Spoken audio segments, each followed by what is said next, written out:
Buonasera, i titoli con le principali notizie. Gli bruciano la casa, gli ammazzano i cani, gli atti intimidatori contro un imprenditore agricolo di Paternò, ma lui non si arrende e dice: questa è la mia terra, io non me ne vado. Uccide la moglie e chiama i carabinieri, femminicidio a Solero in Piemonte, i coniugi erano di Agrigento ed erano molto conosciuti, una coppia affiatata. Studente disabile aggredito e picchiato da due coetanei fuori da scuola a Bagheria, il quindicenne colpito con una chiave inglese. La rissa tra ragazze immortalata dagli smartphone a Messina, il Comitato per l'Ordine e la Sicurezza fa scattare più controlli in città. Prepara i biscotti a base di droga, li offre alla madre che si sente male, finisce in ospedale, arrestato nel Trapanese un 17enne di San Vito Lo Capo.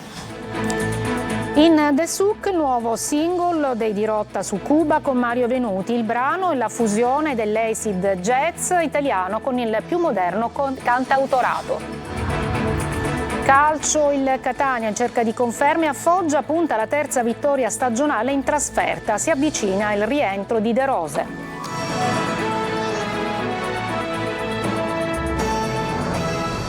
Eccoci, buonasera. Gli bruciano la casa, gli ammazzano i cani, gli atti intimidatori nei confronti di un imprenditore agricolo di Santa Maria di Licodia. Siamo nel Catanese, ma lui non si arrende e dice ai nostri microfoni: questa è la mia terra, io non me ne vado. Sentiamo Lorena Dolci.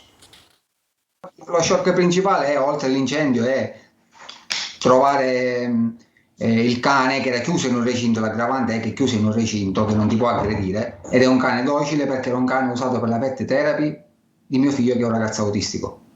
La ferocia sui cani, la casa data alle fiamme nelle campagne di Santa Maria di Licodia, gli alberi d'uliva abbattuti con una motosega e colpi d'arma da fuoco esplosi in diversi punti della sua azienda. I carabinieri hanno trovato 15 cartucce, una violenza inaudita e che Nino Scarcipino non si sa spiegare. La cosa che strana è questa, che non ho avuto nessuna richiesta né prima e né ora. Nessuno mi ha mai mandato un messaggio di dire: sai, vogliamo questo.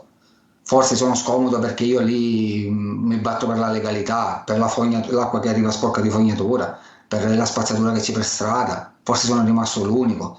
Quei 4 che la mattina mi salutavano, ultimamente mi hanno girato anche le spalle dei vicini. Il giorno dopo la denuncia, il secondo attentato. Nino trova le saie rotte, il terreno allagato. Lui e la sua famiglia, chi gli sta vicino, si rimboccano le maniche. In quei 11 ettari di terreno, oltre a produrre oli e ortaggi, voleva creare una fattoria sociale per bambini disabili. Un sogno che non si vuole fare rubare. Ma io di andare avanti, lei da 3 anni è diventata l'unica fonte di reddito per me, per la mia famiglia. Io da dove mi sposto? Dove me ne vado? Io là ci sono nato. Prima di me c'è stato mio papà, prima di me di mio papà c'è stato mio nonno. Noi siamo lì da più di un secolo. Dove me ne vado io? Dove vado? Quella è la mia terra, io non mi sposto da lì. Patrizia Russo, originaria di Agrigento, l'ennesima vittima di femminicidio in Italia. Era un'insegnante di sostegno a Solero in Piemonte. La donna è stata accoltellata dal marito, anche lui di Agrigento, che poi si è costituito ai carabinieri. Davide Sardo. In Piemonte, in provincia di Alessandria, Solero Giovanni Salamone, 61 anni, ha accoltellato mortalmente la moglie Patrizia Russo, 53 anni, e poi ha telefonato ai carabinieri e si è costituito. La coppia agrigentina risiede da circa un anno a Solero.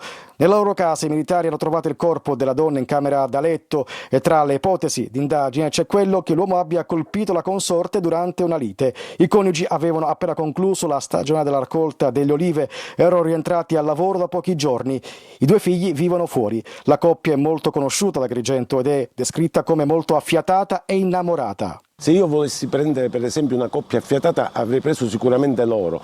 Sempre insieme mi aiutavano nelle pulizie delle spiagge, nella raccolta dei rifiuti, nel raccogliere i frutti dagli alberi, sempre insieme e sempre dedicato all'ambiente e all'agricoltura. Patrizia Russo era un'insegnante di sostegno alla scuola media Lucio Ferraris di Solero.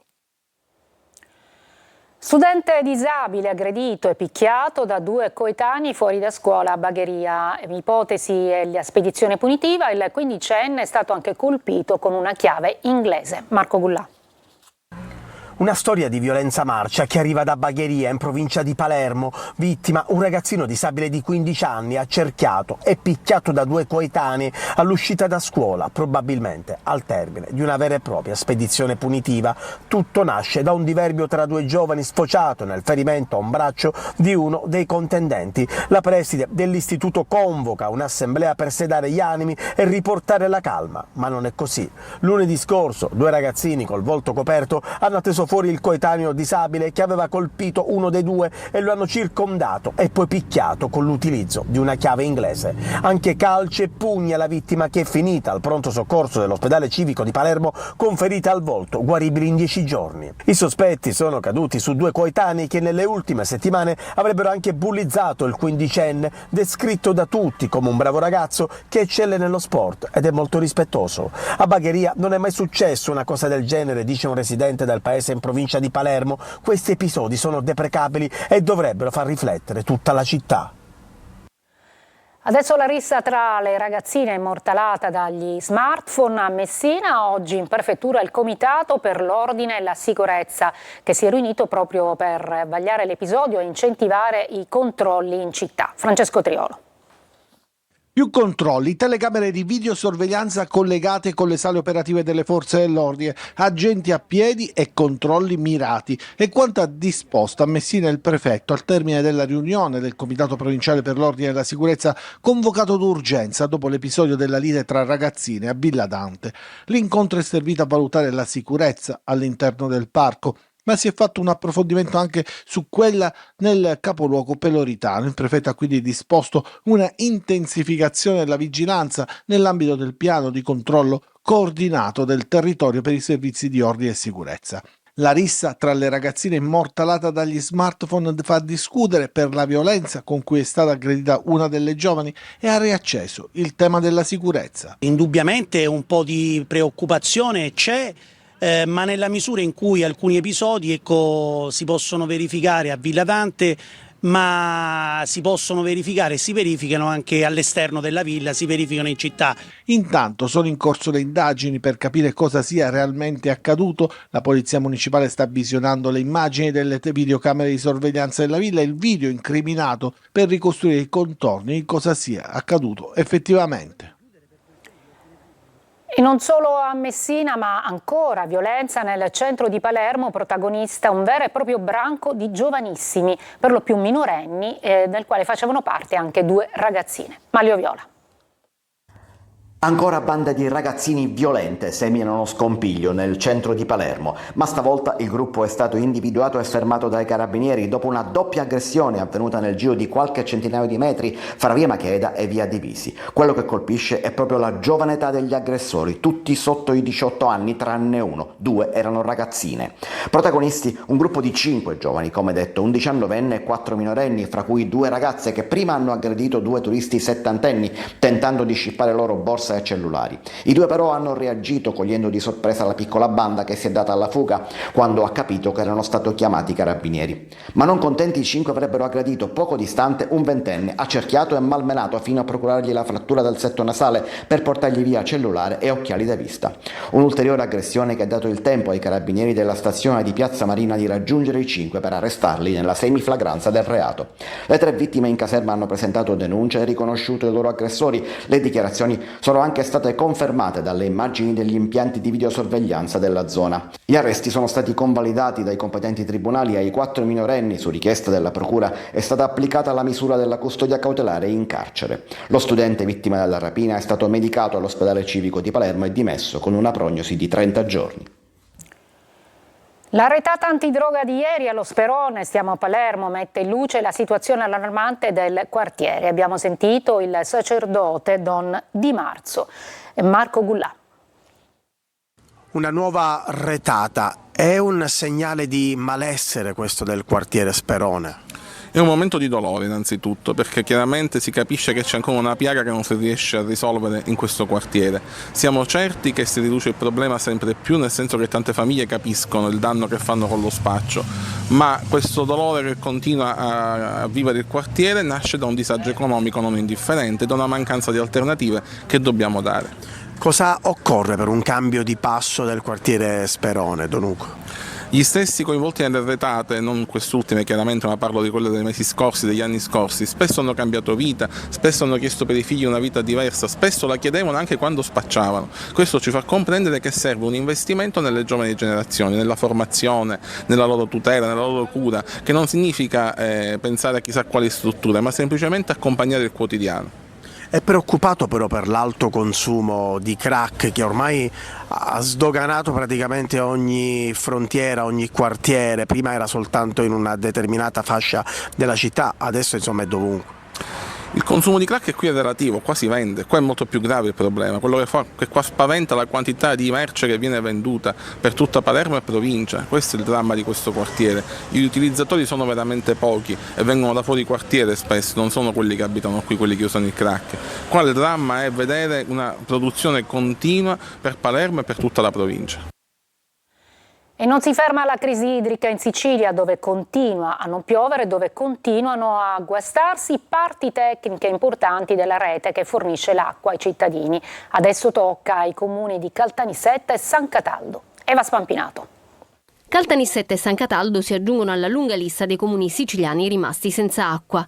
E se è ormai accertata la principale causa della crisi idrica nell'isola, ovvero l'assenza di piogge o quantomeno di piogge significative, è altrettanto acclarata l'esistenza di una rete idrica con l'abbrodo, l'inesistenza di manutenzione e l'approssimazione della programmazione, come denuncia la CGIL che punta i riflettori sugli invasi. L'ARPA ne monitora 29, ma il registro nazionale ne conta 46 in 8 province. Di questi 10 hanno limitazioni, 4 sono fuori esercizio e tante le incompiute. Si stima che su una capacità totale di 1,1 milioni di metri cubi di acqua, gli invasi potrebbero arrivare a contenerne solo 700 milioni, ha evidenziato Gabriella Messina, segretaria confederale CGIL Sicilia. Caltanissetta si è aggiunta alla lista, dicevamo. Sicilia Acqua ha comunicato che è andato in disservizio il sistema di presa ausiliario con zattere galleggianti presso l'invaso Ancipa a causa di un guasto lungo la linea che oltrepassa il parametro della diga. E mentre prova a risolvere la situazione, Caltacqua ha dovuto interrompere la distribuzione idrica nei comuni di Caltanissetta e San Cataldo perché a sua volta non ha ricevuto le risorse idriche dal gestore sovrambito. In Sicilia va dispersa più della metà dell'acqua disponibile, il 51,6%, chiosa la CGIL Sicilia, che chiede un nuovo modello di governance per realizzare importanti opere infrastrutturali e interventi su reti, dighe e corsi d'acqua. E la crisi idrica in Sicilia approda alla Camera in risposta al ministro Musumeci, che ha parlato durante il question time di oggi. La Regione precisa che tramite l'ufficio del commissario delegato all'emergenza ha già avviato da tempo la seconda fase del processo per affrontare la crisi idrica appunto nella Regione. L'hacker siciliano arrestato era riuscito a ottenere anche le password di 46 magistrati tra Firenze, Perugia e Torino, inclusi i procuratori di Perugia e Firenze. La Procura di Napoli ha chiesto la conferma della sua detenzione. GR Italia. Era un fantasma nel mondo digitale, invisibile ma presente, capace di insinuarsi tra i segreti più protetti della giustizia italiana. Carmelo Miano, giovane hacker gelese, arrestato 2 settimane fa, continua ad essere al centro di un'inchiesta che ha scosso le fondamenta del sistema giudiziario. In possesso di ben 46 password appartenenti a magistrati di alto profilo, tra cui procuratori di Firenze e Perugia, Miano ha messo a segno un'incredibile incursione informatica spingendosi fino ai server del Ministero della Giustizia. Per anni è riuscito a operare nell'ombra, navigando tra i meandri del dark web, dove si compra e si vende di tutto, dalle droghe alle armi, dai documenti falsi ai segreti più inconfessabili. Era in grado di entrare nei sistemi delle procure di Palermo, Gela, Roma, lasciando dietro di sé solo tracce digitali quasi impercettibili. Ma il suo obiettivo principale non era solo la curiosità. Miano cercava informazioni sui procedimenti penali che lo riguardavano direttamente, coinvolgendo persino un poliziotto a lui vicino. Le sue operazioni erano ben più di semplici intrusioni. I dati trafugati finivano in una cartella nascosta all'interno degli archivi centrali della Direzione Generale dei Sistemi Informatici del Ministero, proprio nel cuore di Napoli, dove ogni giorno transitano fascicoli segreti, comunicazioni riservate e documenti giudiziari di massima sicurezza. Oggi la Procura di Napoli ha chiesto la conferma della sua detenzione in carcere mentre il giovane hacker attende il verdetto, ma la sua vicenda potrebbe essere solo l'inizio di una lunga storia di violazioni che potrebbe ancora riservare nuovi colpi di scena. Pubblicizzavano sui social le attività del gruppo di egiziani coinvolti nella rete internazionale del traffico di migranti dalla Libia all'Europa. L'organizzazione stava entrando nel business del decreto flussi, ci sono stati 10 fermi. Ha preparato dei biscotti utilizzando stupefacenti e li ha offerti alla madre, che ne ha mangiati 2, ma è stata male per i forti dolori, è stata ricoverata in ospedale Sant'Antonio di Trapani. Il giovane è stato arrestato dai carabinieri di San Vito Lo Capo per spaccio di sostanze stupefacenti. Nella sua abitazione sono stati trovati hashish, chetamina, 220 grammi e vari sacchetti di biscotti stupefacenti appena sfornati. Adesso una breve pausa e poi ci occuperemo, andremo a Catania, in via Calliope, dove vera e propria emergenza non solo per i rifiuti ma anche per il rischio incendi.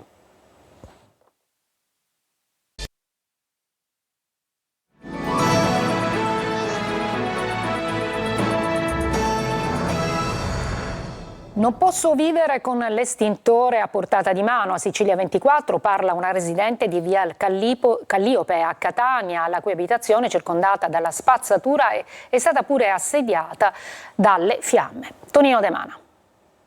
Convivono con la spazzatura ed è risaputo. Convivono con gli incendi ed è altrettanto risaputo.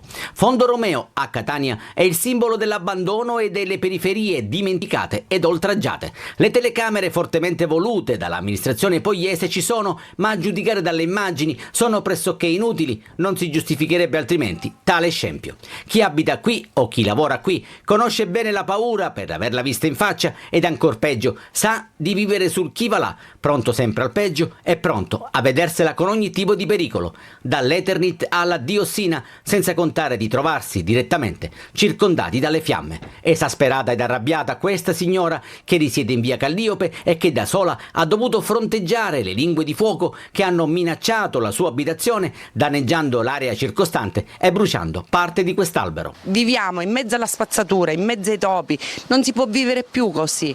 L'albero ha preso a fuoco, le fiamme sono salite fino a sopra. Cioè, sindaco, lei ci deve aiutare, non possiamo vivere più così, in mezzo al panico, la gente arriva, butta la spazzatura dappertutto, non si può vivere più così. Noi abbiamo bisogno del suo aiuto, del suo intervento, non posso vivere così, con l'estintore a casa. Non solo abitazioni, da queste parti ci sono fabbriche e depositi con materiali altamente infiammabili, basta poco per scatenare l'inferno. La collaborazione tra i Dirotta su Cuba e Mario Venuti ha dato vita a un brano autentico, raffinato, nato dalla fusione dell'acid jazz italiano con il più moderno cantautorato siciliano. Sentiamo Simona Mazzone. Salgo sull'aereo, non mi importa chi sta a terra e così sia. Musica reale e voci autentiche senza deviazioni. La collaborazione artistica tra Mario Venuti e Dirotta su Cuba, guidati dalla storica frontwoman Simona Bencini, ha fatto centro. Ne è uscito un brano fluido, senza tempo, accompagnato da un videoclip intrigante con regia e ideazione a cura di Lino Costa. Si chiama In the Soak ed è già un successo su tutte le piattaforme streaming e radiofoniche. Salgo sull'aereo, non mi importa chi sta a terra, volo via. Il nuovo singolo di Dirotta su Cuba, che si avvale della straordinaria collaborazione con il cantautore Mario Venuti, arriva proprio nell'anno dei loro 30 anni di carriera, 30 anni dall'uscita del celebre brano Gelosia. Gelosia, oh, è come la pazzia, la vivere di fantasia e non ti può più dormire, gelosia. Nel 2009 Simona e Mario hanno stretto amicizia sul set del musical Jesus Christ Superstar. Oggi con questa collaborazione si aggiunge un altro successo alla loro carriera. A firmarne musica e testi è il cantautore polistrumentista David Florio, che nella sua carriera ha collaborato anche con Mario Biondi, Irene Grandi e con lo stesso Mario Venuti.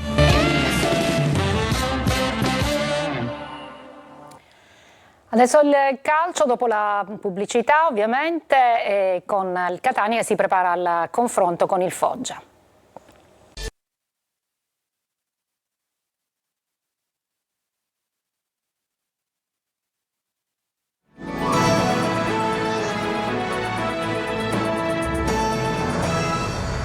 Calcio, il Catania cerca conferme sul campo del Foggia e punta alla terza vittoria stagionale in trasferta. Tonino De Mana.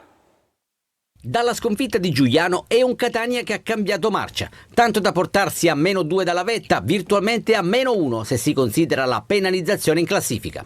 Le avversità di inizio campionato sembra abbiano forgiato il gruppo di Toscano con i tifosi che gradiscono, oltre alle trame di gioco, anche il carattere dei rossazzurri, fatti ad immagine e somiglianza del tecnico.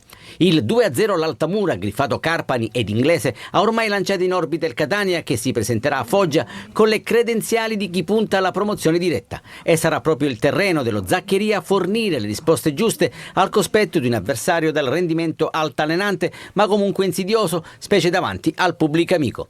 Dopo le vittorie in fotocopia nel punteggio 3-1 contro Juventus Next Gen e Casertana, il Catania non vuole fermarsi e può contare su una difesa solida che ha pure ritrovato una pedina affidabile che risponde al nome di Gherardi.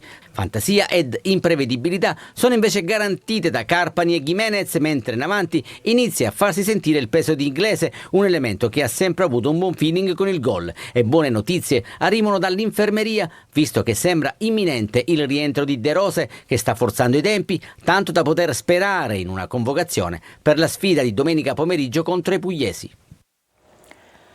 È tutto per questa edizione, grazie per l'ascolto e buona serata.